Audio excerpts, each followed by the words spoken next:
गैरस माता की जय। दीदी गैस की कहानी सुनाओगे, सुनिए दीदी। पसंद आओ तो लाइक करिए, शेयर करिए, कमेंट करके बताइए बहन कैसी लगी। बोल गैरस माता की जय। तिल छठा हाँ मेरे बिमला यह तिल छठा और मकर संक्रांति दोनों एक बार ही है। मैं तो रावण गांधी आया था और मेरी भी आ रही है। 50 साल में आया है। राधे राधे। हरे कृष्णा। आप सभी को तिल छठाई की एकादशी की हार्दिक शुभकामना। हर साल माह महीने की कृष्ण एकादशी को तिल छठा एकादशी का पावन व्रत रखा जाता है। ये तिथि भगवान विष्णु और गैस माता की समर्पित है।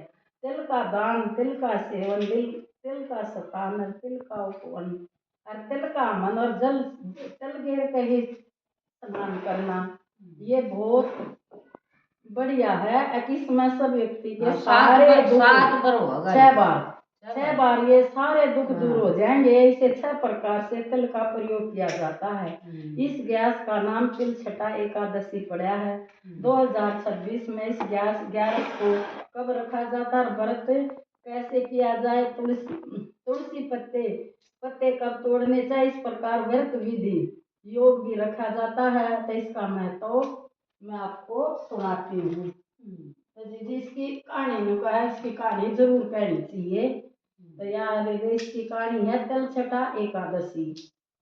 महामास के कृष्ण पक्ष की एकादशी को तिल छठ तिला एकादशी कहते हैं। इस दिन भगवान विष्णु की पूजा की जाती है। इस दिन काले तिल और श्यामा गाय का दान का विशेष महत्व है।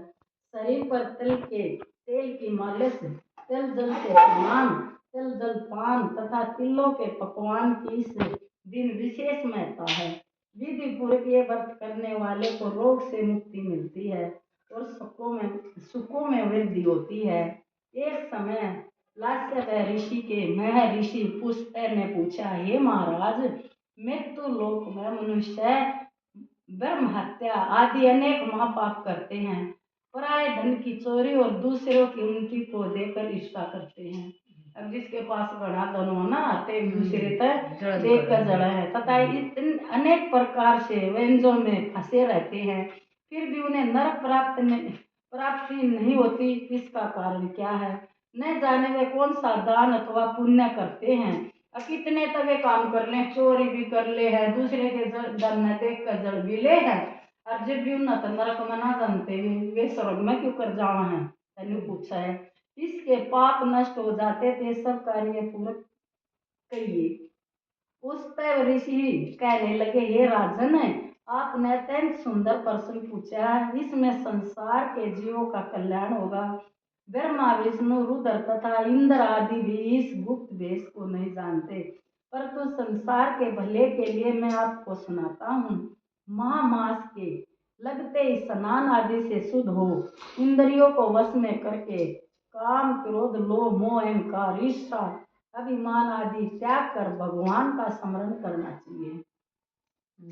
उस नेत्र में गोबर, कपास, तिल मिलाकर उसके उबले बनाने चाहिए। उन उबलों से 108 बार हवन करना चाहिए।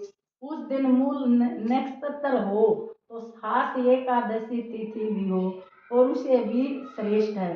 स्नान आदि नित्य से निवृत्त होकर देवाधिदेव श्री भगवान विष्णु का पूजन और एकादशी का व्रत करें। अब उस दिन विष्णु की पूजा पहले करें और फिर एकादशी की का व्रत करें। रात्रि को जागरण करना श्रेष्ठ है। उसके दूसरे दिन धूप, दीप, नैवेद्य आदि से भगवान का पूजन करके खिचड़ी का भोग लगाएं। इस व्रत में खिचड़ी का भोग बता रखा है। भगवान विष्णु का पूजन करके पेठा, नारियल, सीताफल और सुपारी सहित अर्घ्य देते हुए विनय करे, हे भगवान, आप तीनों को शरण देने वाले तथा इस संसार सागर में फंसे प्राणियों का उद्धार करने वाले हैं।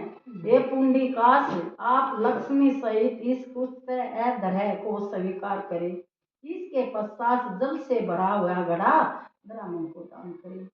उस समय ब्राह्मण को श्यामा गोवा और तिल, गौ माता और तिल पात्र देना अति उत्तम है। तिल स्नान और भोजन दोनों ही श्रेष्ठ हैं। इस प्रकार जो मनुष्य जितने तिलों का दान करता है उतने ही 1000 वर्ष स्वर्ग में वास करता है। अब तुम जितने भी तिल के है ना सौदे दान करोगे ना तुमने उतना ही स्वर्ग मिलेगा। तिल मिश्रित जल में स्नान, तिलों का उपटन, तिल मिश्रित सामग्री से हमन, तिल मिश्रित जल को पीना और भोजन में तिलों का प्रयोग तथा तिलों का दान, ये 6 कार्य 6 तिला कहलाते हैं। इनको करने से अनेक प्रकार के पाप नष्ट हो जाते हैं। इतनी कथा सुनकर उस पर ऋषि कहने लगे, एक समय नारद जी ने भगवान श्री विष्णु से प्रश्न पूछा था और भगवान ने तल छठा एकादशी का जो महत्व नारद जी से कहा था वह तुमसे कहता हूँ। भगवान विष्णु कहने लगे, हे नारद मुनि, मैं आंखों देखी एक सत्य घटना कहता हूँ, तुम ध्यान पूर्वक सुनो। प्राचीन काल में मृत्यु लोक में एक ब्राह्मणी रहती थी। वह सदैव व्रत किया करती थी। एक समय वह 1 मास तक लगातार व्रत करती रही। इससे उसका शरीर अत्यंत दुर्बल हो गया। मतलब उसने 1 साल तक व्रत करे। यद्यपि वह अत्यंत बुद्धिमान थी फिर भी उसने कभी देवताओं के निमित्त धन तथा अन्न का दान नहीं किया। इससे मैंने सोचा कि ब्राह्मणी ने व्रत आदि से अपना शरीर शुद्ध कर लिया है और उसको विष्णु लोक को मिल ही जाएगा। उसने विष्णु लोक मिल जाएगा। उन्होंने 1 साल व्रत करे हैं तो परंतु इसमें कभी भी अन्नदान नहीं किया। इससे इसकी तृप्ति होना कठिन है। ऐसा सोचकर मैं एक भिखारी बनकर मृत्यु लोक में उस ब्राह्मणी के पास गया और उसे भिक्षा मांगी। वह बोली, हे महाराज आप यहाँ किस लिए आए हैं? मैंने कहा, हे ब्राह्मणी मुझे भिक्षा चाहिए। इस पर उसने एक मिट्टी का ढेला मेरे भिक्षा पात्र में डाल दिया। मैं उसे लेकर स्वर्ग लौट आया। कुछ समय बीतने पर वह ब्राह्मणी शरीर त्याग कर स्वर्ग में आई। मिट्टी का दान करने से उस ब्राह्मणी को स्वर्ग में सुंदर महल मिला, परंतु उसने अपने घर में अनादि सामग्री से शून्य पाया। उसके घर में कुछ भी नहीं था। तब वह मेरे पास आकर बोली, हे भगवान, मैंने तो अनेकों व्रत आदि द्वारा आपकी पूजा की परंतु फिर भी मेरा घर अन्न से शून्य क्यों है? मैंने कहा, पहले तुम अपने घर जाओ, देवताओं की स्त्री तुम्हें देखने के लिए आएंगी। उनसे तिल छठा एकादशी का पुण्य और विधि सुन लेना, तभी द्वार खोलना। भगवान के ऐसे वचन सुनकर वो अपने घर आई। जब देवी स्त्रियां आई और उन्होंने द्वार खोलने के लिए कहा, खोल दिया तो मृत्यु लोक से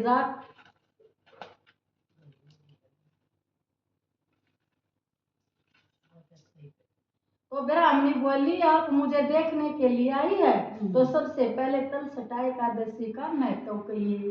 तब उसमें से एक देवी स्त्री ने तल छठा एकादशी का महत्व क्या सुनाया। ब्राह्मणी ने महत्व सुनकर घर का द्वार खोल दिया। देवागणियों ने देखा कि वह न तो गांधर्वी है और न आसुरी है, न और न सांसारिक वृद्धा है। उस ब्राह्मणी ने देवियों के कथा अनुसार तल छठा एकादशी का व्रत किया। इसके प्रभाव से वह देव कन्याओं के साथ सुंदर और रूपवती हो गई। तब उसका घर अनादि समस्त सामग्रियों से भरपूर हो गया। व्यास माता की जय।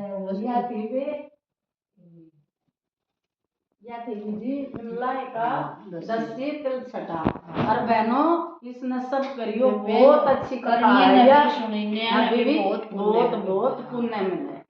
बोलो व्यास माता की